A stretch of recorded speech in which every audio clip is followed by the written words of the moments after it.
ሐሳብ የሌለው ሰው ደስ ያለውን ያደርጋል፣ እብድና ዘመናዊ የመሰለውን ይናገራል ይባላል። ይህ ሰውነታችን ስሜታችን ለአሁኑ ለጊዜው የሚያረካንን ነገር ወደ ማድረግ ይስበናል። እንደ መሬት ስበት እንደ ግራቪቲ ወደ ታች ወደ መሬት ይስበናል። መንፈስ እግዚአብሔር ደግሞ ወደ ላይ እንድንወጣ ይስበናል። እንግዲህ በዚህ ሁለት መጓተት መካከል ነው ራስን መግዛት ያለው። ስሜት እግዚአብሔር የሰጠን ሀብት ነው። እግዚአብሔር የፈጠረው ነገር ሁሉ መልካም ነው፣ ግን አጠቃቀሙ ነው የሚወስድ። አሁን መኪና ለመሄድ መቼም ፍሬን ያስፈልገዋል፣ ሞተር ያስፈልገዋል። ግን ፍሬኑ ከተበላሸ ዝም ብሎ መሄድ ብቻ ከሆነ አስቸጋሪ ነው። ሄዶስ ሲፈለግ የማይቆም ከሆነ አደጋ ያደርሳል፣ አጥፍቶ ይጠፋል። እንደዛ ነው። ስሜትም እንደዛ ነው። ፍሬን ያስፈልጋል። ራስን መግዛት ፍሬኑ ነው። ኃያል ሰው ይልቅ ታጋሽ ሰው ይበልጣል ይላል። ሰው ኃይለኛ ቢሆን ሌላውን አሸንፎ ሌላውን አጥፍቶ እንደዚህ ብሎ ሊሆን ይችላል። ታጋሽ ግን ራሱን ነው የሚያሸንፍ። ስጋዊ ፍላጎቶቻችን፣ ስሜቶቻችን ለአሁኑ ስሜታዊ እርካታ እንድንኖር ይዋጉናል። በውስጣችን ያለው መንፈስ እግዚአብሔር ደግሞ ለዘለቄታዊው የሚጠቅመን እንድናደርግ ያሳስበናል። ከውስጥ ሆኖ ይቀሰቅሰናል። በሆነ ክርክር ላይ ክርክሩ ሞቅስ ቢል እና ሌላኛው አካል የማያስደስተንን ምናልባትም የሚያስቆጣንን እንደው የሆነ ነገራችንን የሚነካ የሚያበሳጭ ነገር ቢናገረን ያኔ ስሜታችን ምን ይላል? አንተም ደህና አድርገህ ተናገረው፣ ወሽመጡን ቁርጥ የሚያደርግ ደህና አድርገው እሱን የሚጎዳ የሚያቆስል ነገር ተናገረው ይለናል አይደለ? አስቀድሞ ለማመዛዘን መሞከር፣ ነገ እንዳይቆጨን። ቃል ከተነገረ በኋላ አይመለስም፣ ምንም ንስሐ አይመልሰውም። ይቅር ልንባባል እንችላለን፣ ግን አይድረስም። የአፍ ወለምታ በቅቤ አይታሽም እንደሚባለው ቃል ከውስጥ ከወጣ ወጥ አለቀ በቃ። እንደተወረወረ ጦር ጉዳት ሳያደርስ አይመለስም። ራሱን የማይገዛ ሰው ሕይወቱን በሙሉ ለአደጋ ያጋለጠ፣ የሚያውቀውንም የማያውቀውንም ጠላት በራሱ ላይ የሚጋብዝ ነው። ራሱን የማይገዛ ሰው ጠላቱ ማን እንደሆነ እንኳን አያውቅም። ራስን መግዛት ባለበት እንኳን ፈተና የማይቀር ከሆነ ራስን መግዛት በሌለበትማ ፈተና ምን ያክል መጫወቻ ሊያደርገን ይችላል? ራሱን የሚገዛ ሰው የሚጠቃበትን መንገድ ሩቅ ነው። ምክንያቱም በሆነ ፍላጎት ጠላት አይመጣበትም። ጠላት ዲያብሎስ እንዲሁም ደግሞ ክፉ ሰዎች የሚመጡት በዋናነት ወይ በጣም በምንወደው ወይ ደግሞ በጣም በምንጠላው ነገር ነው ይባላል። በስመ አብ ወወልድ ወመንፈስ ቅዱስ አሐዱ አምላክ አሜን። አቤቱ ልዑለ ባሕሪ እግዚአብሔር አምላካችን ሆይ ከሳምንት ወደ ሳምንት ስላሸጋገርከን፣ ከዚህ ዕለት ስላደረስከን፣ በቤትህ በቅጥርህ ስለሰበሰብከን፣ ሳይገባን ስምህን እንድንጠራ አንተ እንድናመሰግን ስለፈቀድክልን እናመሰግንሃለን። በሚኖረን ጊዜ የምንማርበት ርዕሰ ጉዳይ ራስን መግዛት የሚል ነው። ቅዱስ ጳውሎስ በገላትያ መልእክቱ ከገለጻቸው የመንፈስ ቅዱስ ፍሬዎች አንዱ ነው። ገላትያ 5:22 ላይ የመንፈስ ፍሬ ግን ፍቅር፣ ደስታ፣ ሰላም፣ ትዕግስት፣ ቸርነት፣ በጎነት፣ እምነት፣ የውሃት፣ ራስን መግዛት ነው ይላል። ስለዚህ ዛሬ አጠር አድርገን የምንነጋገረው ራስን ስለመግዛት ነው። እንግዲህ አንደኛ መጀመሪያ የምናየው ራስን መግዛት ምንድን ነው። ራስን መግዛት ለሰው በጣም አስፈላጊ ከሆኑት ስነ ምግባራዊ ክህሎቶች ወይም ሀብቶች ወይም ገንዘቦች አንዱና በጣም አስፈላጊው ነው። ለክርስቲያን ደግሞ የበለጠ በጣም ያስፈልጋል። እጅግ በጣም አስፈላጊያችን ነው። ራስን መግዛት ማለት ሀሳብን፣ ስሜትንና ድርጊትን ሁሉ በእግዚአብሔር ፈቃድ መንገድ ማስኬድ ማለት ነው። እንደ ማንኛውም ሰው ክርስቲያን ሀሳብ አለው፣ ስሜት አለው፣ ድርጊትም አለው። ግን ይሄን ሁሉ በእግዚአብሔር ፈቃድ መንገድ እንዲሄድ ማድረግ፣ ከእግዚአብሔር ፈቃድ ጋር እንዲስማማ ማድረግ ማለት ነው። እነዚህን ውሳጣዊ ስሜቶች፣ ፍላጎቶች ማጥፋት ሳይሆን መግራት ነው ራስን መግዛት ማለት ነው። ራስን መግዛት ማለት ውሳጣዊ ምኞቶችንም ሆነ ውጫዊ ጫናዎችን በመቋቋም ሕይወትን በእግዚአብሔር ፈቃድ መንገድ መምራት ነው። እንግዲህ በዓለማችን በተለይ አሁን ደግሞ ቅጽበታዊ ስሜትን፣ ፍላጎትን መግለጽ፣ ቅጽበታዊ የሆኑ ደስታዎችን ገንዘብ ማድረግ፣ መደሰት፣ መርካት እንደ ትልቅ ሰውነት፣ እንደ መሰልጠን፣ እንደ ስኬትም ሳይቀር እየታየ ባለበት ዘመን ራስን መግዛት ደግሞ ከዚህ በተቃራኒው ከጊዜያዊው ይልቅ ዘላለማዊውን ከስሜታዊው ይልቅ መንፈሳዊ የሆነውን ፈቃደ እግዚአብሔርን ማስቀደምና ሁለንተናችንን በዛ መንገድ ለማስኬድ ጥረት ማድረግ ነው። አንዳንዶች ራስን መግዛትን እንደ ገደብ፣ እንደ ቁጥጥር፣ እንደ መታሰር አድርገው ይቆጥሩታል። ይሄ ግን ፍጹም ስህተት ነው። በተቃራኒ ነው። እውነተኛ ነፃነት ያለው ራስን በመግዛት ነው። ትንሽ ወደኋላ ለማንሳት እንሞክራለን። ባጭሩ ራስን መግዛት እውነተኛ የነፃነት መንገድ ነው። በአንጻሩ ራሱን የማይገዛ ሰው ግን ራሱን አሳልፎ ለባርነት፣ ለእስራት በፈቃዱ የሚሰጥ ሰው ነው። ስለዚህ ራስን መግዛት እንደሚመስላቸው ለአንዳንዶች መገደብ፣ መታሰር፣ መታቀብ አይደለም። በአንጻሩ የመጨረሻ ፍጹም እውነተኛ ነፃ መሆን፣ ማንም የማይገዛው ከእግዚአብሔር ውጭ ምንም ነገር የሚገዛው የሌለ መሆን ማለት ነው።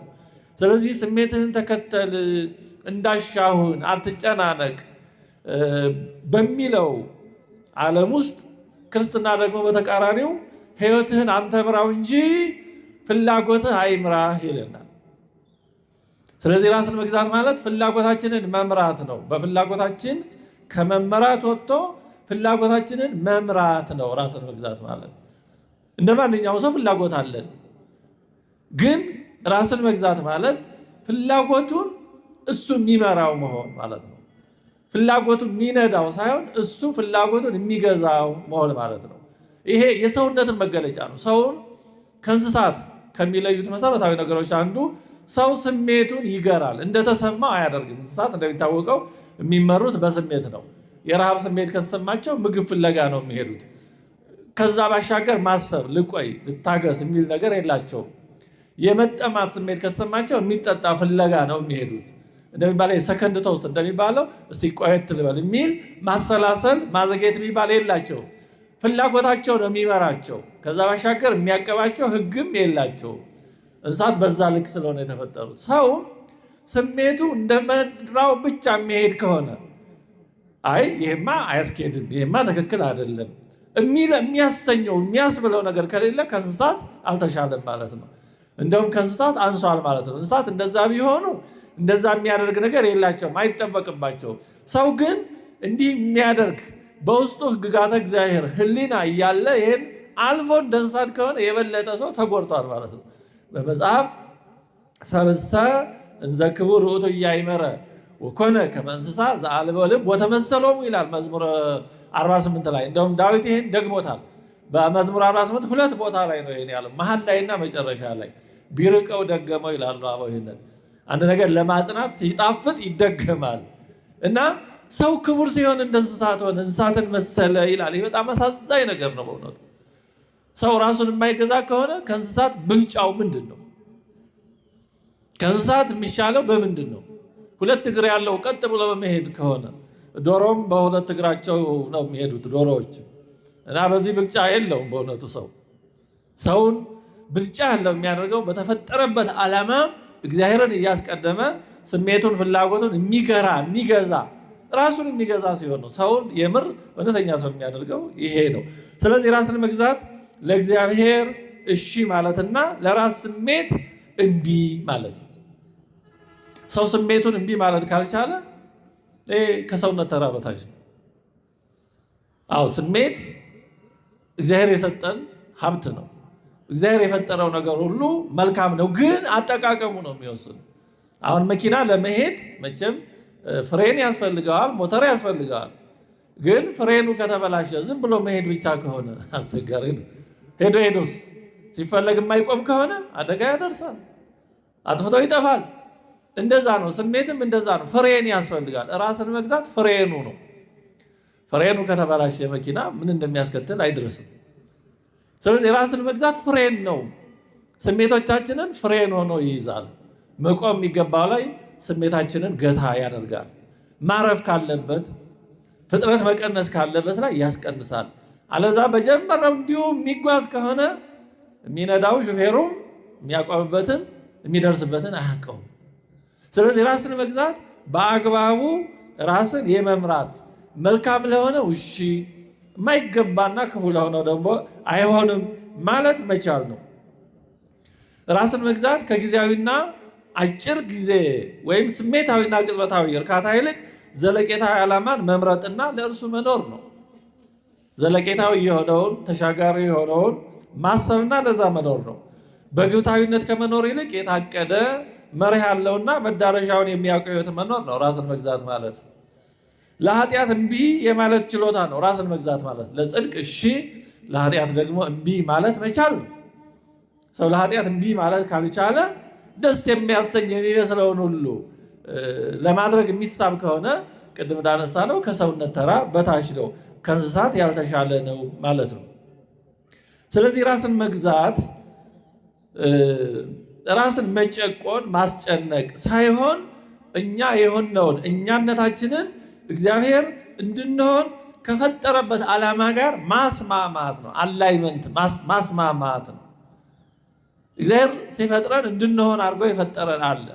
ያን ያው በአዳም በሔዋን ውድቀት ስላጣ ነው ስላበላሽ ነው። ክርስቶስ ተመልሶ ያንን መለሰልን፣ የበለጠም ጸጋ ሰጠን። ቅዱስ ጳውሎስ ለዚህ ነው እግዚአብሔርን የሚመስለውን በመምሰል የተፈጠረውን አዲሱን ሰው ልበሱ የሚለው ያ እግዚአብሔርን እንዲመስለው ነው የተፈጠረ አዲስ ሰብእና አለ። ያን ክርስቶስ አሳይቶናል። ያን ገንዘብ የምናደርገው በጥምቀት ነው። በጥምቀት የለበስነውን ልብስ ደግሞ በምግባር በትሩፋት ራስን በመግዛት ማሳደግ ነው። ስለዚህ ራስን መግዛት ማለት እግዚአብሔርን መምሰል ነው። ድርጊቶቻችንን ሁሉ ክርስቶስ ሰው ከሆነበት ጥንት በጥንተ ተፈጥሮ ከተፈጠርንበት ኋላ ደግሞ ክርስቶስ ሰው ሆኖ ከሰጠን ማንነት ሰብእና ጋር አንጻር ማስኬድ፣ በዛ መሰረት መምራት፣ ከዛ ጋር ለማስማማት ጥረት ማድረግ መውጣት መውረድ ነው።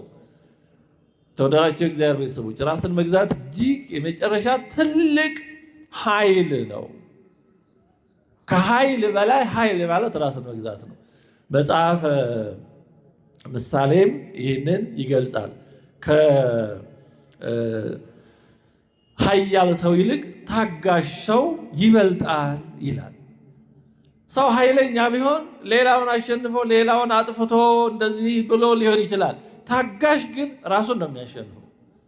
ሰው ሌላውን ለማሸነፍ ሰራዊት አስከትቶ ሌሎችን ሕይወታቸውን አሳልፈው እንዲሰጡ አካላቸውን አሳልፈው እንዲሰጡ አድርጎ ወዘተርፈ በሌሎች ላይ ተረማምዶ ነው። ታጋሽ ግን በራሱ ነው፣ ከራሱ ነው። የራስን ተጋድሎ ነው የሚጠይቀው። በሌላ ታዝሎ መውጣት አይቻልም። ስለዚህ ራስን መግዛት የመጨረሻ የጀግንነት የታላቅነት መለኪያው ራስን መግዛት ነው። ራስን መግዛት ነው። ሁለተኛ ጢሞቴዎስ 1:7 ላይም ቅዱስ ጳውሎስ እግዚአብሔር የኃይልና የፍቅር ራስንም የመግዛት መንፈስ እንጂ የፍርሃት መንፈስ አልሰጠንም እንዳይል፣ እግዚአብሔር የኃይልና የፍቅር ራስንም የመግዛት መንፈስ እንጂ የፍርሃትን መንፈስ አልሰጠንም። ስለዚህ እግዚአብሔር የኃይል መንፈስ ሰጥቶናል። ደካሞች አለን በክርስቶስ ማለት ነው፣ በራሳችን አይደለም። የፍቅር መንፈስ ሰጥቶናል። የጥላቻን መንፈስ አስወግዶልናል። አዎ እሱ አስወግዶታል። ያን ገንዘብ ለማድረግ ደግሞ መታገል አስፈላጊ ነው። ራስን የመግዛት መንፈስ ደግሞ ሰጥቶናል። ስለዚህ ራስን የመግዛት መንፈስ እግዚአብሔር የሰጠን ጸጋ ነው። እንግዲህ ስጋዊ ፍላጎቶቻችን፣ ስሜቶቻችን ለአሁኑ ስሜታዊ እርካታ እንድንኖር ይዋጉናል። በውስጣችን ያለው መንፈስ እግዚአብሔር ደግሞ ለዘለቄታዊው የሚጠቅመን እንድናደርግ ያሳስበናል፣ ከውስጥ ሆኖ ይቀሰቅሰናል። ስለዚህ ራስን መግዛት እንግዲህ በዚህ ጦርነት መካከል የሚደረግ ተጋድሎ ነው። ይህ ሰውነታችን፣ ስሜታችን ለአሁኑ ለጊዜው የሚያረካንን ነገር ወደ ማድረግ ይስበናል። እንደ መሬት ስበት፣ እንደ ግራቪቲ ወደ ታች ወደ መሬት ይስበናል። መንፈስ እግዚአብሔር ደግሞ ወደ ላይ እንድንወጣ ይስበናል። እንግዲህ በዚህ ሁለት መጓተት መካከል ነው ራስን መግዛት ያለ። ራስን መግዛት በዚህ ሂደት ውስጥ ወደ ታች እንድንወርድ እንድንወድቅ፣ እንዳው እንደ ፍልፈል መሬት ለመሬት እንድንፋቀቅ፣ እንደ 50 እግር መሬት ለመሬት እንድንድህ የሚያደርገንን ተቋቁመን ወደ ላይ ለመውጣት የሚደረግ ጥረት ነው ራስን መግዛት። የዚህ ተጋድሎ አካል ነው። ለምሳሌ በሆነ ክርክር ላይ ክርክሩ ሞቅስ ቢል እና ሌላኛው አካል የማያስደስተንን ምናልባትም የሚያስቆጣንን እንደው የሆነ ነገራችንን የሚነካ የሚያበሳጭ ነገር ቢናገረን ያኔ ስሜታችን ምን ይላል? አንተም ደህና አድርገህ ተናገረው። ወሽመጡን ቁርጥ የሚያደርግ ደህና አድርገው እሱን የሚጎዳ የሚያቆስል ነገር ተናገረው ይለናል አይደለ? አዎ ምን አባቱ ያ እርካታ ይሰጠናል። ለጊዜው ጥሩ እንደሰራን ልኩን እንደነገር ነው ምን አባቱ እንዳሸነፍን ሁሉ ሊሰማን ይችላል። በሌላ በኩል ደግሞ ታግሰህ እለፈው፣ ግድ የለም ያልፋል። ብትናገር ኋላ ይቆጭሃል፣ ይጸጽትሃል። ወይ ደግሞ የነበረ ብዙ ጊዜ ወዳጅነታችሁን ያሳጣሃል። ስለዚህ እስኪ አሳልፈው፣ ይችን ዕለት አሳልፈው፣ ቻለው የሚል ደግሞ ሌላ መንፈስ አለ። እንግዲህ ራስን መግዛት በእነዚህ በሁለቱ ትግሎች መካከል ያለ ሂደት ነው። በጊዜው ለጊዜው ብንናገር ከምናገኘው የአፍ የስሜት እርካታ ባሻገር ያለው ነገን የእግዚአብሔርን ፈቃድ የዛን የሌላውን ወንድማችንን እህታችንን ወገናችንን ሁኔታ ዘለቄታዊ ሁኔታ ማሰብን ሁሉ ታሳቢ ማድረግ ነው። ስለዚህ ራስን መግዛት ኃላፊነትን መሸከም ነው ማለት ነው። እንደው እንደ ሀሳብ የለሽ ዝም ብሎ የመጣውን ከመወርወር ባሻገር ያለውን ማየት ምን ጉዳት ያስከትላል? በዛ ቅጥረት ያለውን ስሜታዊ ሁኔታ ብቻ ሳይሆን ነገንም ማሰብ፣ ከዛም በኋላ ያለውን ማሰብ፣ እግዚአብሔርን ማሰብ፣ ራስን ማሰብ፣ ያንም ወገኑ ወንድም እህት ማሰብ ነው ራስን መግዛት። ስለዚህ ራስን መግዛት ኃላፊነትን መሸከም። ሀሳብ የሌለው ሰው ደስ ያለውን ያደርጋል፣ እብድና ዘመናዊ የመሰለውን ይናገራል ይባላል። ሀሳብ የለውም አይነት ነው። ግን ራስን መግዛት ከዛ ባሻገር ኃላፊነትን መሸከም፣ የምናደርገው ነገር የሚያስከትለውን ነገር አስቀድሞ ለማስራት መሞከር፣ አስቀድሞ ለማመዛዘን መሞከር። ነገ እንዳይቆጨን ቃል ከተነገረ በኋላ አይመለስም። ምንም ንስሐ አይመልሰውም። ይቅር ልንባባል እንችላለን፣ ግን አይድረስ ነው። የአፍ ወለምታ በቅቤ አይታሽም እንደሚባለው ቃል ከውስጥ ከወጣ ወጣ፣ አለቀ በቃ። እንደተወረወረ ጦር ጉዳት ሳያደርስ አይመለስም በቃ። ስለዚህ ካወጣነው በኋላ ስለማይመለስ ራስን መግዛት ቀድሞ ያን ማሰብ ነው። ይሄን የምናገረው ምን ያስከትላል? ይሄን ብለው ምን ያመጣል? ማንን ይጎዳል? የሚለውን አስቀድሞ ለማስላት ለማሰብ መሞከር መታገል ነው። ራስን መግዛት ቀላል ጦርነት አይደለም። ስለዚህ ራስን መግዛት ትልቅ ተጋድሎን የሚጠይቅ ጉዳይ ነው። ብስለትን ይጠይቃል። ማደግን ይጠይቃል። እንግዲህ ሕፃን ልጅ እንደተሰማው ነው አይደል የሚሆነው። ሲርበው ወደ ያለቅሳል፣ ከበረደው ብቻ የማይመች ስሜት ከተሰማው በልቅሶ ነው የሚገልጸው። ግን ሰው እያደገ ነፍስ እያወቀ ሲሄድ በተሰማው ስሜት ሁሉ ያለቅሳል፣ መቻልን ያመጣል። ባዘነ በራበው በበረደው ልክ አያለቅስም። ለምን? ነፍስ እያወቀ ሄዷል። ራስን መግዛት ማለት እንደዚህ ነው። እንደተሰማን በዛ መንገድ አጸፌታዊ መልስ አለመስጠት፣ ወዲያውኑ ስሜታችን በሚያሳየን መንገድ አለመንጎድ፣ እንደዛ አለማድረግ ነው ራስን መግዛት። በጊዜው ስሜታችን ከሚያመለክተን ባሻገር የተሻለ ሆኖ ለመገኘት መጣር ነው ራስን መግዛት። ስለዚህ ራስን መግዛት ከእግዚአብሔር ጋር ያለን ግንኙነት እያደገ ሲሄድ አብሮ በዛው ልክ እያደገ የሚመጣ ነው። በውሳኔ በምኞት ብቻ አይመጣም። የመንፈስ ቅዱስ ፍሬ ስለሆነ ለዚህ ነው ቅዱስ ጳውሎስ ከመንፈስ ቅዱስ ፍሬዎች አንዱ ራስን መግዛት ነው ያለው። ስለዚህ ካለ መንፈስ ቅዱስ እርዳታ በእኛ ጥረት ብቻ አይመጣም። እኛም ደግሞ ሳንጥር ዝም ብሎ መንፈስ ቅዱስ ደግሞ አይሰጠንም። በተዋህዶ ነው ድህነታችን። እንዲህ ያሉ ነገሮችን ገንዘብ የሚደረጉት በእኛም ጥረት በእግዚአብሔርም ቸርነት ነው። ስለዚህ ራስን መግዛት አንደኛ ይሄ ነው ጠቅለል ባለመልኩ። ሁለተኛ ራስን መግዛት ጥቅሙ ምንድነው ነው? ምንድነው የሚያስገኘው ጥቅም? ያው ግልጽ ነው፣ ግን እንደው ትንሽ ዘርዘር ለማድረግ ራስን መግዛት ሕይወትን ይጠብቃል። ሕይወታችንን የሚጠብቀው ራስን መግዛት ነው። ከእግዚአብሔር ጋር ያለንን ግንኙነት በዚህም ዓለም ያለንን ሕይወት የሚጠብቀው ራስን መግዛት ነው። ራሱን የማይገዛ ሰው ሕይወቱን በሙሉ ለአደጋ ያጋለጠ ነው። የሚያውቀውንም የማያውቀውንም ጠላት በራሱ ላይ የሚጋብዝ ነው። ራሱን የማይገዛ ሰው ጠላቱ ማን እንደሆነ እንኳን አያውቅም።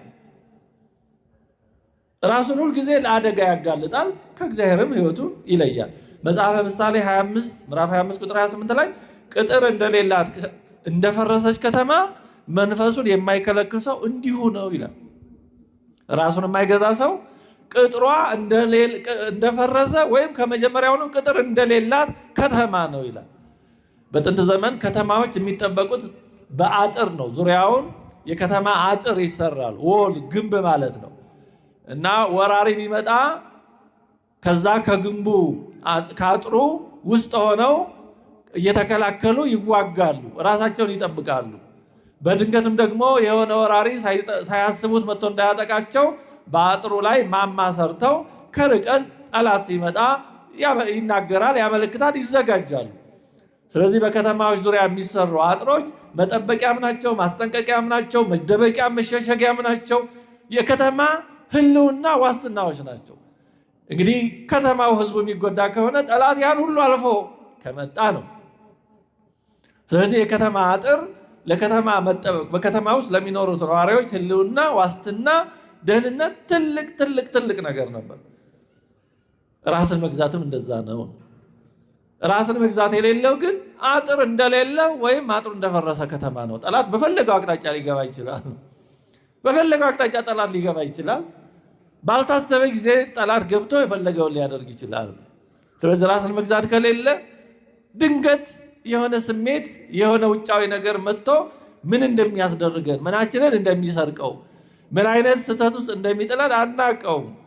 ስለዚህ ራስን መግዛት ህይወትን ይጠብቃል።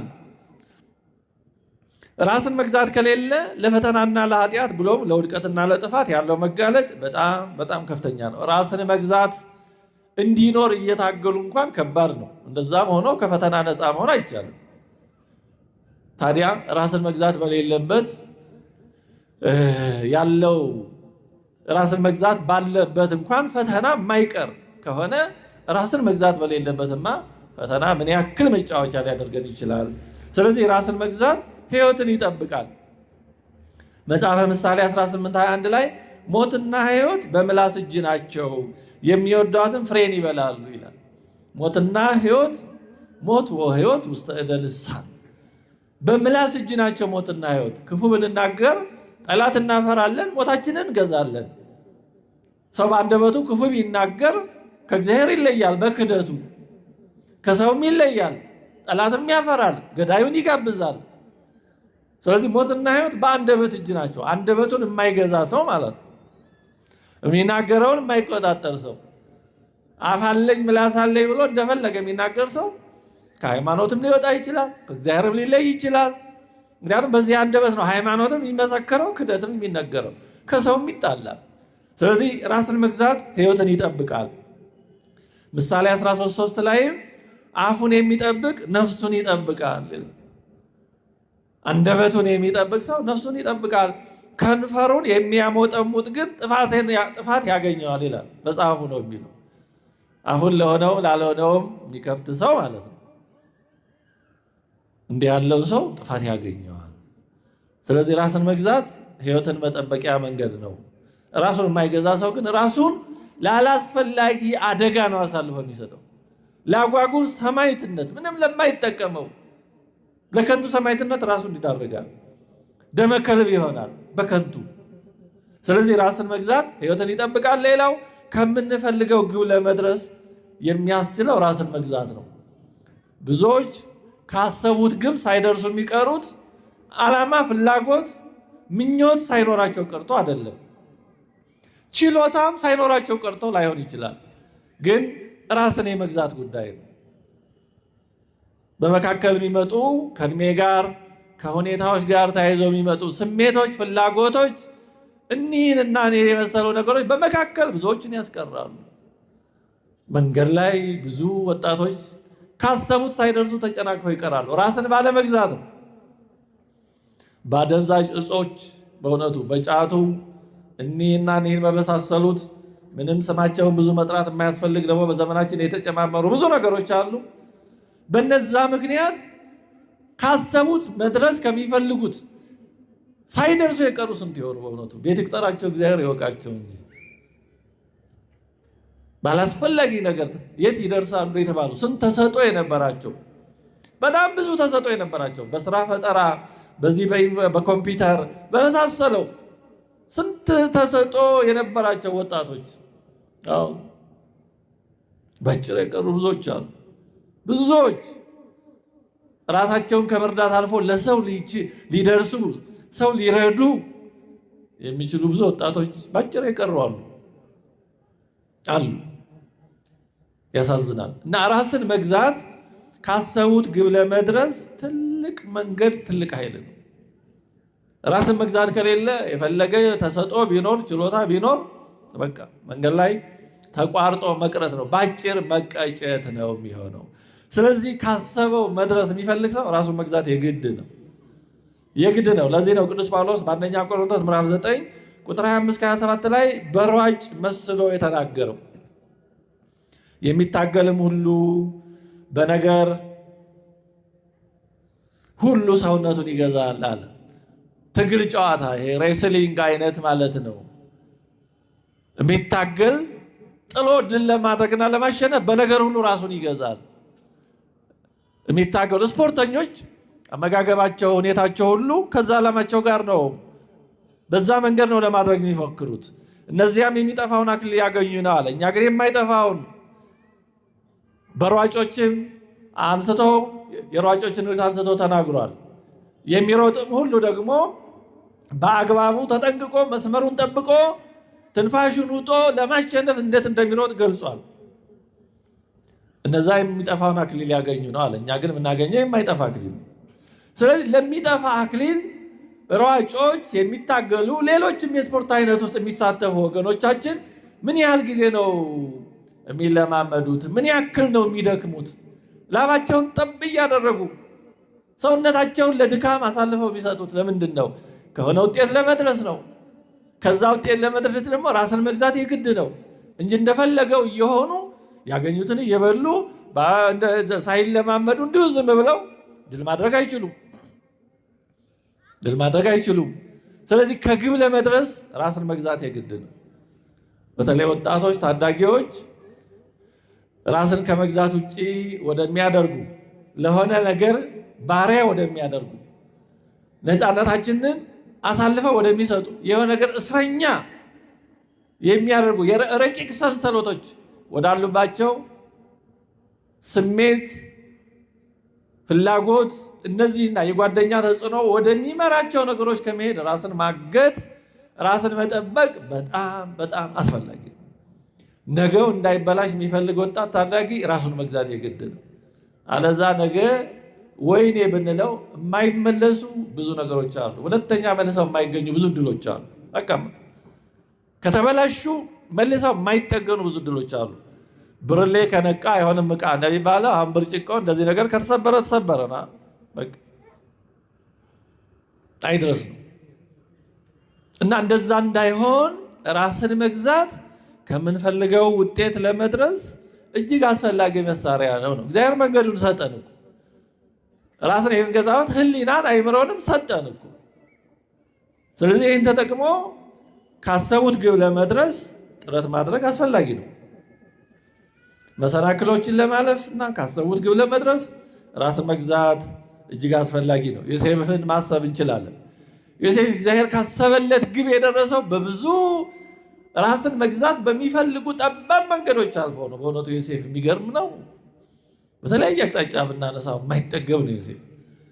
እንዲህ ያሉ ከባድ ነገሮችን እና ያሰቡ በአባቱ ቤት የወንድሞቹ ጥላቻ፣ ያው እሱንም ወደ ጥላቻ ሊመራው ይችል ነበር፣ ግን ያን ታገሰ። በጲጥፋራ ቤት የነበረው ነገር ወደ ኃጢአት ሊጥለው የሚችል ነበር፣ ያን ሁሉ ታገሰ፣ ራሱን ገዛ።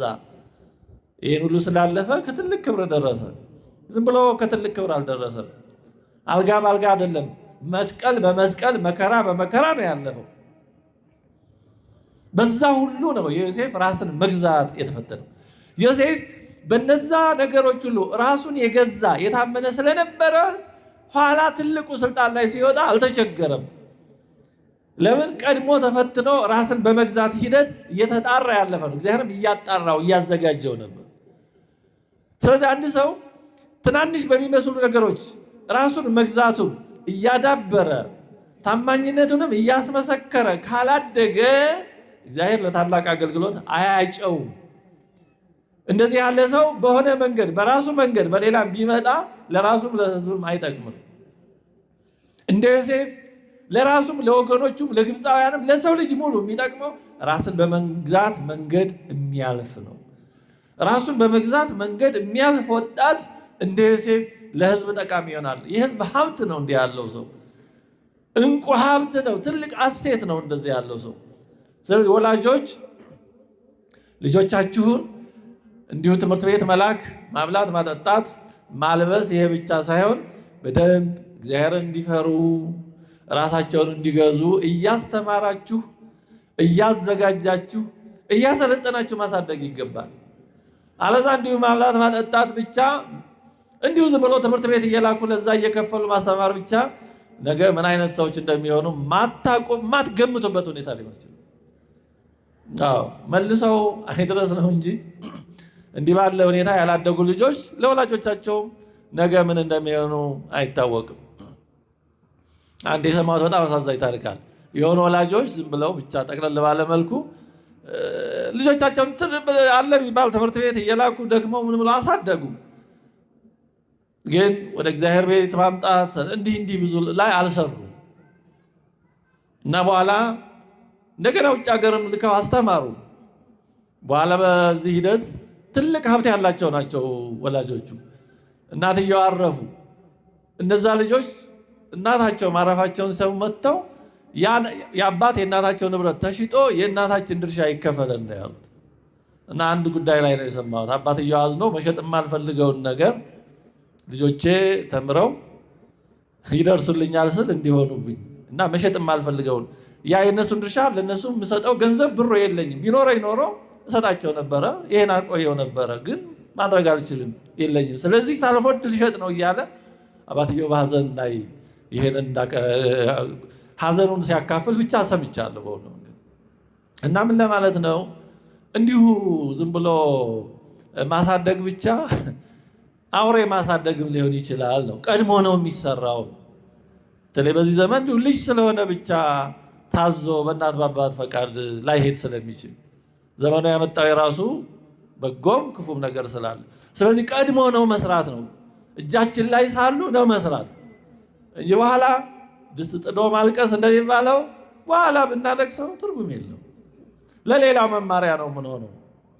ስለዚህ ብልህ ከሌላው ይማራል እንደተባለው ለሌላው መማሪያ ከመሆናችን በፊት ልጆቻችንን ልጆች አሏችሁ በአግባቡ እግዚአብሔርን በመፍራት ራስን በመግዛት እንዲያድጉ ትልቅ ድካም ያስፈልጋል።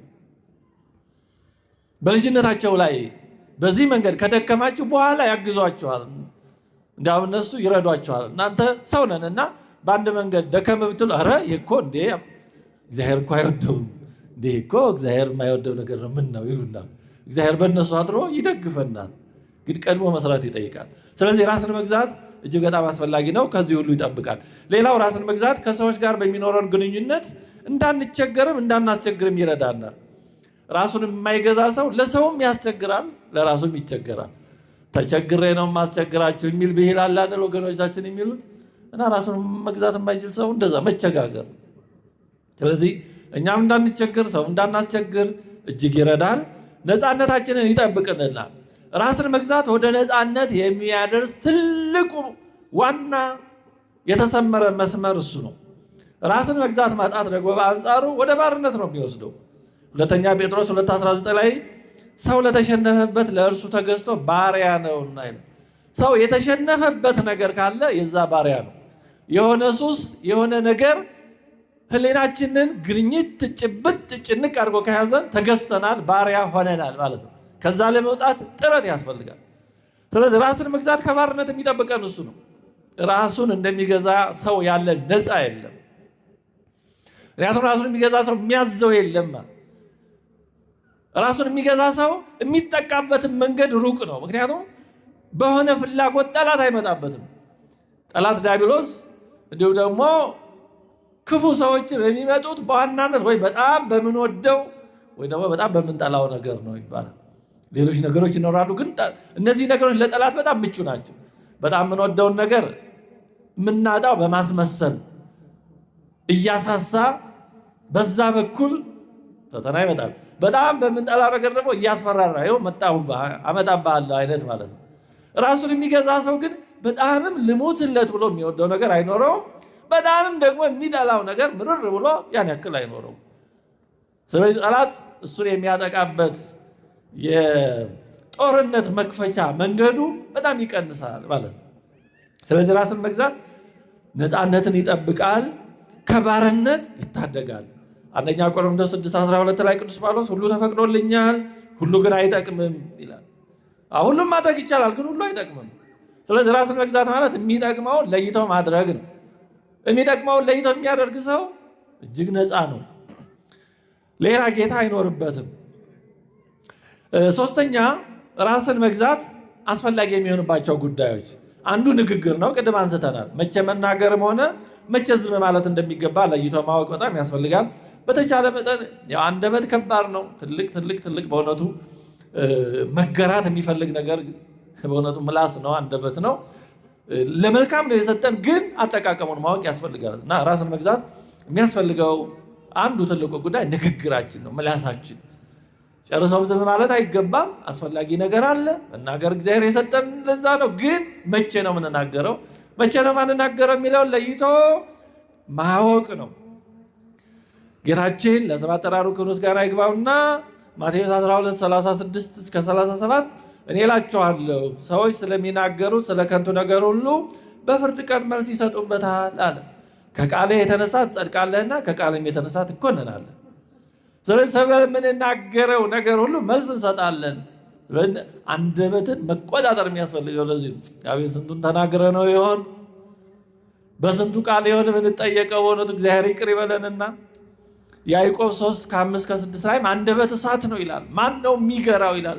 በጣም አስቸጋሪ ነው ይላል። ሲራክ 5:16 ላይም መክበርህና መዋረድህ ከቃልህ የተነሳ ነው ይላል።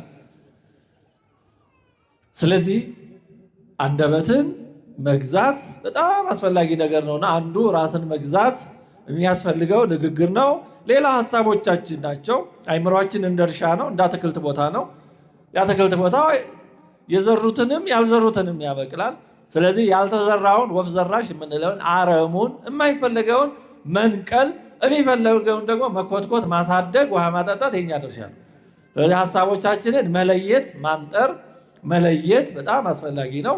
ሌላው ልማዶቻችንን ነው። ራስን መግዛት ክፍተት ያሉብንን ቦታዎች ወይም ጉዳዮች መለየት በጣም አስፈላጊ ነው። ምን ላይ ነው በጣም ራሳችንን መግዛት የምንፈተነው የምንቸገረው የሚለውን ራሳችንን ጊዜ ሰጥቶ መመርመር በጣም አስፈላጊ ነው። በእውነት ቢቻል ስራዬ ብሎ ይሄንን ለሚይዝ ሰው መጻፍ ቢያንስ ለተወሰነ ጊዜ ደካማ ጎኖቻችንን ምን ላይ ነው የምንደክመው የሚለውን በደንብ የተወሰነ ጊዜ ቢያንስ ለአንድ ወር እንኳን በቂ አይደለም። የሚመከረው ለአንድ ዓመት ያክል ነው። ምክንያቱም በአንድ ዓመት ሙሉ የህይወት ዑደት ይታያል። ክረምቱ አለ፣ በጋው አለ፣ ሙቀቱ አለ፣ ቅዝቃዜው አለ፣ ሀዘን ደስታ ይገጥማል። ስለዚህ አንድ ዓመት ሰፊ ጊዜ ነው። ስለዚህ በዚህ ውስጥ ያሉንን ስሜቶቻችንን፣ ፍላጎቶቻችንን የሚያወጡ የሚያወርዱ፣ የሚጥሉን፣ የምንደክምባቸው፣ የምንበረታባቸውን ነገሮች ለይቶ ማወቅ በጣም ጥሩ ነው። ምክንያቱም ያው ችግሩ ሲታወቅ ነው አይደል መፍትሄ ሆኖ ወደ ማወቅ መድኃኒት ሆኖ ወደ ማወቅ የሚካሄደው። ስለዚህ እንደዚህ መለየት በጣም ጥሩ ነው። በምንደክምባቸው ጉዳዮች ደግሞ የእግዚአብሔር እርዳታ መለመን። ስለዚህ በየቀኑ ድርጊቶቻችንና ልናደርጋቸው በሚያስፈልጉ ጉዳዮች ወይም የተግባር ዝርዝሮቻችን ውስጥ በአንድም ሆነ በሌላ መንገድ ማካተት፣ ልናሻሽላቸው የሚገቡ ጉዳዮችን ለይቶ በየቀኑ ድርጊቶቻችን ውስጥ ለማካተት መሞከር፣ ራስን ለመግዛት ፈተና እንደሆኑ የምናውቃቸውን ነገሮች ማራቅ ወይም ከነሱ መራቅ ይህ አስፈላጊ ነው። እኛ ሁሉን አንችልም፣ ደካሞች ነን። አቅምን ማወቅ ትልቅ ነገር ነው። ስለዚህ እኔ ሁሉን ተጋፍጬ አልፋለሁ አይባልም። ሰው ወራጅ ወንዝን ወይም ጎርፍን እሻገራለሁ ቢል ያው ውጤቱን መወሰድ ነው የሚሆን። እሳትን እኔ ገብቼ አልፋለሁ ማለት አይቻልም። ስለዚህ ከሚራቀው መራቅ፣ ማሳለፍ የሚገባውን ማሳለፍ ትልቅ ብልሃት ነው እንጂ ይሄ የእብሪት የትዕቢት መንገድ ማን አክሎኝ አይነት መንገድ አያዋጣም። ስለዚህ እንደዚህ ባለ መንገድ አቅምን አውቆ በዛ መንገድ ማድረግ። እንዲህ ያሉ ነገሮችን ማድረግ ነው። አራተኛ ወደ መጨረሻው እየመጣን ነው።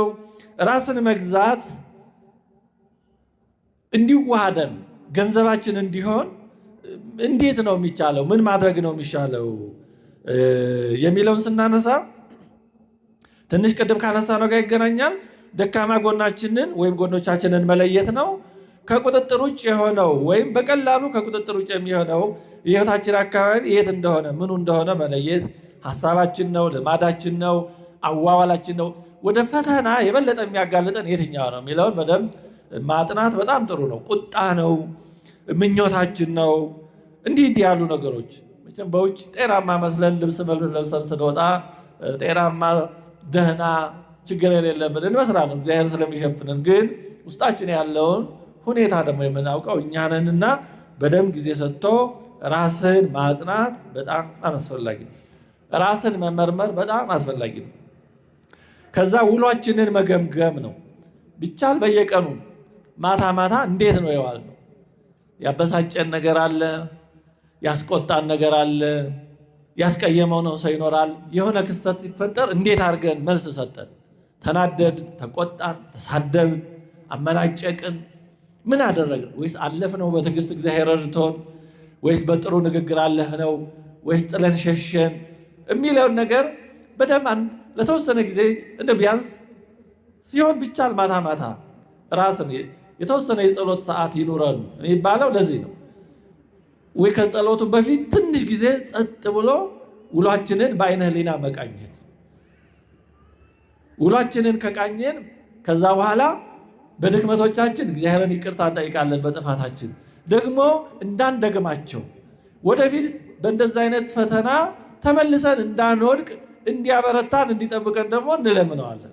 ስለዚህ ላለፈው ስርየት ለሚመጣው ደግሞ ዕቅበት መጠበቅን እንዲሰጠን እንለምናለን እና እንደው ማታ ማታ ከጸሎታችን ያው ይሄ የጸሎት አካል ነውና ውሏችንን በአይነ ህሊና ቁጭ ብሎ ብቻችንን መመልከት መቃኘት በጣም አስፈላጊ ነው። ጸሎት የማህበር ጸሎት ጥሩ ነው። የቤተሰብ ጸሎት ጥሩ ነው። ግን የግልም ደግሞ ትንሽ የጸጥታ ጊዜ ታስፈልጋለች። እንደ ሁሉን ነገር በያዘው ልቀቀው በጮኸት አይሁን። ሁሉ ነገር ያው የግልም ጊዜ ያስፈልጋል። ትንሽ የጸጥታ ጊዜ ያስፈልጋል። ራሳችንን የምናይበት ትንሽ ጊዜ ያስፈልጋል። ይህ በጣም ወሳኝ ነው። አለዛ ራሳችንን ሳናውቀው ነው የምንኖረው። እንደ ሁሉ ነገር በማህበር ያዘው ልቀቀው ጀመር በቃ ራሳችንን ሳናቅም ብሎ በቡድን ውስጥ እንደዚህ አይነት ውስጥ እዛ ተደብቀን ራሳችንን ሳናገኘ ነው የምንቀረው። መቼም ሕክምና በወል አይሆንም አይደለም፣ በቡድን በቤተሰብ በጋራ አይሆንም። ሰው ራሱ ነው የሚታከመው የሚመረመረው በራሱ ነው እንደ ሰውነቱ። እግዚአብሔርም እንደዛ ነው። አዎ በጋራ የምናደርጋቸው የማህበር ጸሎቶች አሉ፣ የጋራ ትምህርት፣ የጋራ መዝሙር። ግን ደግሞ እያንዳንዳችን በእግዚአብሔር የምትቆመው እንደ አንድ ሰው እንደ እኔ እንደ እናንተም እያንዳንዱ ስለሆነ ያን መርሳት የለብንም ነው። ጸሎት በዋናነት እኔ እንደ እኔነት የምቆመው ነው። ጸሎት ከፍርድ በፊት ያለ የፍርድ ጊዜ የሚለው ለዚህ ነው። አረጋዊ መንፈሳዊ እንደዛ ይለዋል። ጸሎት በእግዚአብሔር ፊት የመቆም የፍርድ ምሳሌ ነው። ልክ ፍርድ አሁን በፍርድ ቀን ስንሞትም እግዚአብሔር ፊት እንደምንቆመው ጸሎት እንደዛ ነው። ከዛ በፊት አስቀድሞ እግዚአብሔር ፊት መቆም ነው እና ራስን ውሎን መገምገም በጣም ጥሩ ነገር ነው። ሌላው በትናንሽ ነገሮች ላይ መለማመድ ነው። ራስን መግዛት ቅድም እንዳነሳሁት እንደ ሰውነታችን እንደ ጡንቻዎቻችን ልምምድ ይፈልጋል። ከትንሹ መጀመር፣ አለማቋረጥ፣ አለመሰልቸት። እግዚአብሔርን ለመምሰል ግን ይላል ቅዱስ ጳውሎስ፣ እግዚአብሔርን ለመምሰል ግን ራስህን አስለምድ። አንደኛ ጢሞቴዎስ 4:7። ስለዚህ በአንድ ጊዜ አይመጣም። ሯጮች፣ አትሌቶች በአንድ ጊዜ ተነስተው ሩጫ ሜዳ ገብተው መቼም አይወዳደሩም። ተወዳድረውም አያሸንፉም። ምን ያክል ነው የሚደክሙት? ምን ያክል ነው? ያው የሚያሸንፈው ስንቱ ነው? ስንቱ ይሳካለታል? ያው መቼም ግን ምን ያህል ይደክማሉ። ስለዚህ ልምምድ ይፈልጋል ነው። በአንድ ጊዜ ተነስቶ ከሚፈልጉት ፍጹምነት መድረስ አይቻልም። በአንድ ጊዜ ተነስቶ ታጋሽ መሆን አይቻልም። በአንድ ጊዜ ተነስቶ አለመቆጣት አይቻልም። በአንድ ጊዜ ተነስቶ የፈለገ ነገር ቢነገር ሰምቶ ማሳለፍ አይሆንም። ልምምድ ይፈልጋል። በጣም መለማመድ ይፈልጋል። በተለይ ቤተሰብ ያላችሁ ይሄ ትልቅ እድል ነው። ምክንያቱም በቤተሰብ መለማመድ ይቻላል። ይቅርታን መለማመድ፣ ክፉ ቃል ሲነገር በጎ መመለስን መለማመድ፣ ማሳለፍን መለማመድ ይቻላል። ቤተሰብ ነው፣ ይተዋወቃል፣ ይዋደዳል፣ ይግባባል።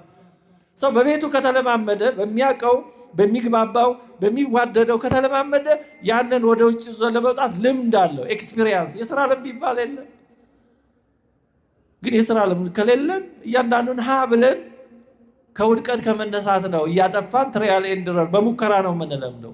ስለዚህ መለማመድ በጣም አስፈላጊ ነገር ነው። ነገሮችን ሳንንቅ ከትንሹ ጀምሮ መለማመድ በጣም አስፈላጊ ነው። መለማመድ ከውድቀታችን መማር ማድረግ ያልነበረብን መናገር እንዲህ አልነበረብኝም እንደዚህ መመለስ አልነበረብኝም ከምንለው መማር። አዎ ያ ባይሆን ጥሩ ነበር ግን አለፋ አይመለስም። ለነገ ደግሞ ያን እንዳን ደግሞ መታገል ልንደግመው እንችላለን ግን መታገል እግዚአብሔር የሚያየው ትግሉን ነው እንጂ ዛሬ ክፉ አልናገርም ብለን ወስነን በወጣን ቀን ምናልባት አውቆ ጠላታችን ይሄን ያወቀ ሰይጣን እንደው ትኩስ አጀንዳ እያመጣ ያን ቀን ብዙ ሲያስለፈልፈን የማይገባ ነገርም ሲያናገረን ውሎ ሊሆን ይችላል። ግን ተጋድሎ ነው። በጦር ሜዳ የሚቆስል ወታደር ጀግና ነው። ምክንያቱም ለዓላማው ነው። ያ ቁስሉ ወይም ጉዳቱ ለሀገሩ የከፈለው ለዓላማ የከፈለው መስዋዕትነት ምልክት ነው። ስለዚህ በዓላማ ሆኖ የሚወድቅ ክርስቲያን ለዓላማው ስለሆነ ይሄ የተጋድሎ አካል ነው። እንደው ዝም ብሎ በዘፈቀደ የሚወደቅ ነው፣ ጥቅም የሌለው። ዝም ብሎ ሰው መንገድ ላይ ወድቆ ቢቆስል አይድረስ ነው እንጂ መቼስ ጉዳቱ ጉዳት ነው። ግን ይሄ ምን ይባላል? አይድረስ ነው እንጂ ያደጋ ቁስል ነው። ስለዚህ እንዲህ ያለ አስቦ ግን በዛ ሂደት የሚቆስል የሚወጣ የሚወርድ ክርስቲያን ለዓላማ እንደሚቆስል ወታደር ነው። ዝም ብሎ በአጋጣሚ መንገድ ላይ እንደወደቀ በአደጋ እንደተጎዳ አይነት አይደለም። ስለዚህ ምን ለማለት ነው? በወሰን ባሰብን ልክ ላይ ይሳካ ይችላል። እግዚአብሔር የሚያየው ጥረታችንን ነው። እግዚአብሔር ከውጤቱ ይልቅ ጥረታችንን ነው ማየት የሚፈልገው በእውነቱ። ለዚህ ነው በአንድ ጊዜ ወደ ፈለግነው ፍጹምነት የማያደርሰን። ለዚህ ነው ውጣ ውረዱን ይወደዋል እግዚአብሔር።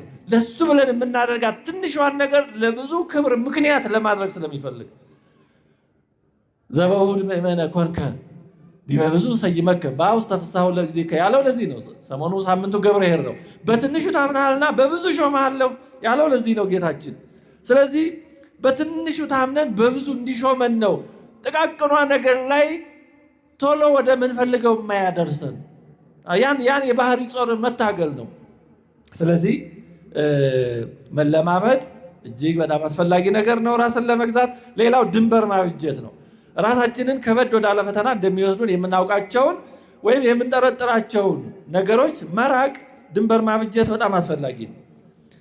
ለምሳሌ የሆነ ጓደኛ፣ የሆነ ቦታ፣ የሆነ ክስተት፣ ማህበራዊ ሚዲያ ወደ ፈተና የሚወስደን ከሆነ ያንን መቀነስ ወይ ማስወገድ። ጨርሶ ማስወገድ የማንችል ከሆነ መቀነስ፣ መቆጣጠር።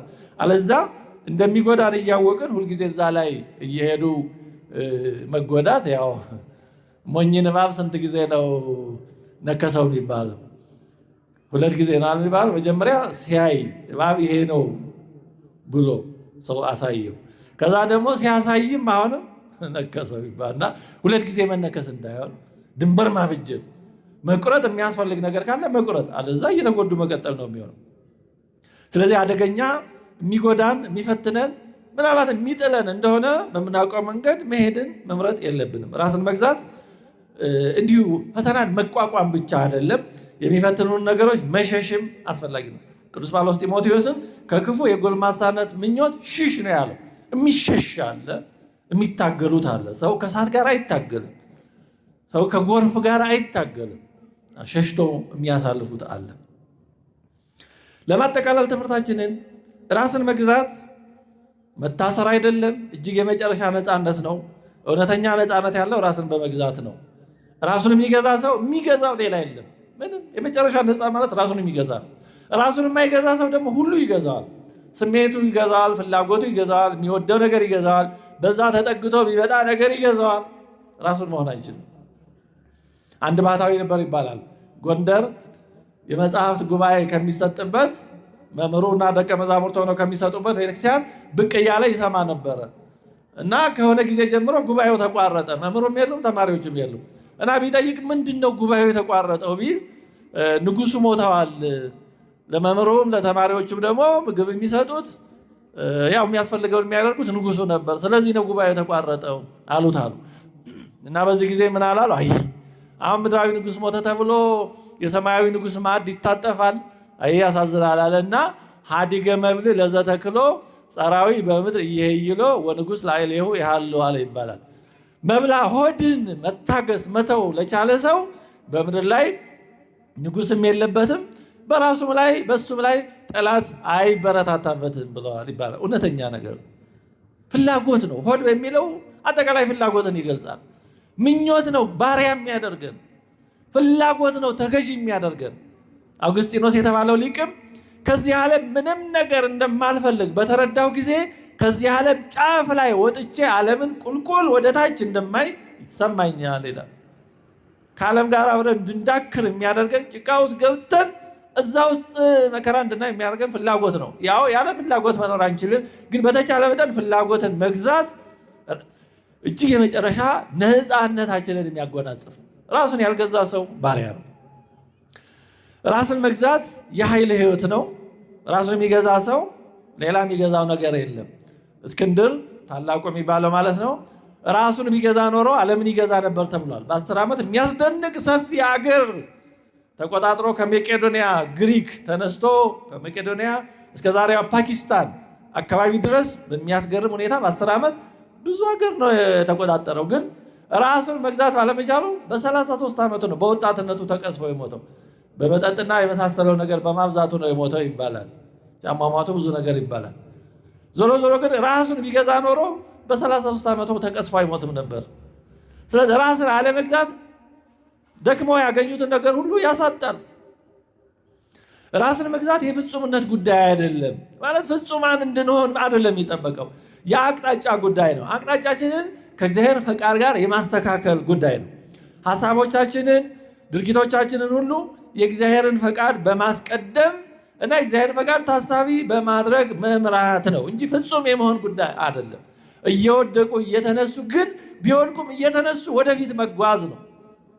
ያለፈውን ቅዱስ ጳውሎስ እንዳለ ያለፈውን እየተውኩ እየረሳ ወደፊት እጓዛለሁ እንጂ ራስን መግዛት አለ ፍጹምነት አይደለም።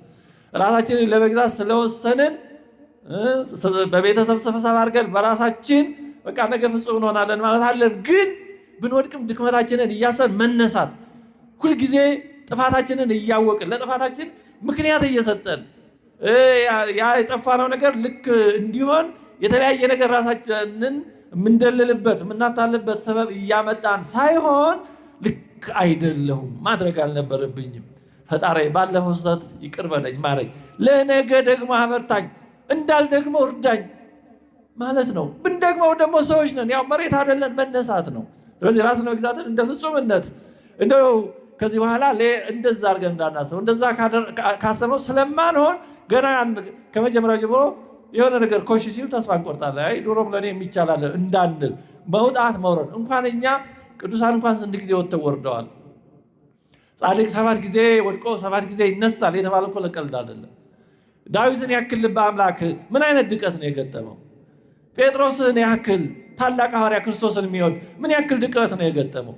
ሌሎችም ቅዱሳን እየወጡ እየወረዱ ነው እንጂ ቀጥ ብሎ ቀኝ ግራ ሳይሉ አልሄዱም። እንደዛ እየተወደቀ እግዚአብሔር ተጋድሎ የሚባለው እኮ እሱ ነው። ተጋድሎ ማለት ያ ነው፣ መውጣት መውረድ እንጂ ሁሉ ነገር ቀጥ ብሎ ምንም በቃ ቀኝም ግራ እንዲማ ቢሆን ገድልም አይኖርም ነበር። ስለዚህ ራስን መግዛት ከአቅማችን በላይ የራቀ የተሰቀለ ለጥቂቶች ብቻ የሚቻል እኛን የማይመለከት አርገን እንዳንወስደው ነው። ስለዚህ ሂደት ነው፣ ሁልጊዜ ትክክል የመሆን ጉዳይ አይደለም። ግን እንደ ተሳሳትን ሲሰማን ቶሎ ብሎ ማስተካከያ ማድረግ ነው። ቅድም እንዳነሳሁላችሁ ራስን መግዛት ሁልጊዜም በነገሮች ሁሉ ከስሜቶቻችን በፊትና በላይ እግዚአብሔርን ለማስቀደም ጥረት ማድረግ ነው። የሆነ ስሜት ሲሰማን በዛን ጊዜ ስሜታችን እንዲህ አድርግ ሊለን ይችላል። ውስጣችን የሚነግረን ነገር ሊኖር ይችላል። ግን የእግዚአብሔርን ፈቃድ ማስቀደም፣ ይሄ ነገር እንደ እግዚአብሔር ፈቃድ ነው፣ እግዚአብሔር ምን ይላል፣ የእግዚአብሔር ቃል ምን ይላል ብሎ ቆም ብሎ ማሰብ፣ የእግዚአብሔር ቃል መለኪያ ማድረግ ማስቀደም ነው። ራስን መግዛት ራስን ስለማስጨነቅ ወይም ስለማቀብ ጉዳይ አይደለም። ራስን ማስጨነቅ አይደለም። ወደ ትክክለኛ አቅጣጫ ራስን መምራት ነው። ራስን መግዛት ከባርነት ወደ ነፃነት ስለመመለስ ነው። ሰላምን ከሚያሳጣ ሁኔታ ፍጹም ሰላማችንን ወደምናገኝበት ሁኔታ መመለስ ነው። ስለዚህ ራስን መግዛት መታገል ነው። በግል ህይወታችን፣ ከቤተሰብ ጋር ባለ ህይወት፣ በስራ ቦታ ባለ ህይወት፣ በሰፈር በመንደር ባለ ሕይወት በዚህ ሁሉ በተቻለ መጠን ስሜታችን፣ ፍላጎታችን፣ ወቅቱ፣ ጊዜው፣ ሁኔታው ከሚመራንና ብናደርገው ጥሩ ነው ብሎ ከምናስበው ባሻገር እግዚአብሔር ምን ይላል? እግዚአብሔር ፈቃድ ምንድን ነው? በቅዱሳት መጽሐፍት የተገለጠው መልካሙ የሚሻለው ምንድን ነው? በቅዱሳን ሕይወት የተገለጠው የሚሻለው ምንድን ነው ብሎ ያን ማስቀደም ነው። እግዚአብሔር አምላካችን በቸርነቱ በድክመቶቻችን የፈጸምናቸውን ስህተቶች ሁሉ ይቅር እንዲለን፣ እነዛን ስህተቶች ደግሞ ወደፊት እንዳደግማቸው ኃይል ብርታት እንዲሰጠን፣ በምንደግምባቸው ሁሉ ደግሞ ብርታቱን የበለጠ ወደ ተሻለ እሱን ደስ ወደሚያሰኝ ከፍታ መውጣትን በቸርነቱ እንዲያሳየን እንዲረዳን የእርሱ የአምላካችን ቅዱስ ፈቃዱ ይሁንልን። ራሳችንን እንድንገዛ እግዚአብሔር አምላካችን ኃይሉን ብርታቱን ያድለን። አሜን።